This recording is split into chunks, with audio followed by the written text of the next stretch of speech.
يا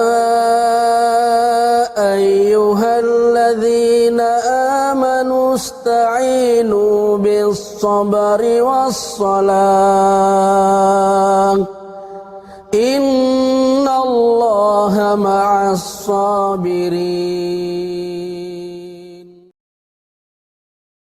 Pertanyaannya, pertama, salah satu golongan yang akan mendapatkan naungan dari Allah Azza wa Jalla kelak di padang mahsyar adalah seorang pemuda yang tumbuh dewasa dalam beribadah kepada Allah Azza wa Jalla. Pertanyaan, berapakah batasan usia pemuda dalam hadis tersebut itu dalam syariat Islam? Masa muda itu dimulai dengan baligh. Itu awal masa muda.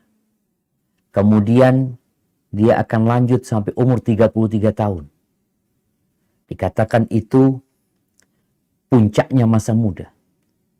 Lalu nanti akan berakhir masa muda itu tatkala umur 40 tahun. Itu akhir batas dari masa muda. Akan tetapi ada orang yang alhamdulillah Ustaz, dia sampai umur 20 tahun nggak benar. Artinya tumbuhnya dia dari kecil itu mungkin pernah mengalami masa kemaksiatan. Bahkan mungkin dia nggak sholat.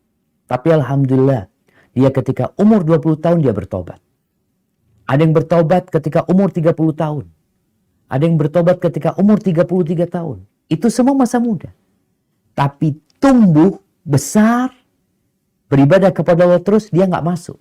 Tapi ada masa muda dia yang digunakan untuk ketaatan kepada Allah Azza wa Jalla.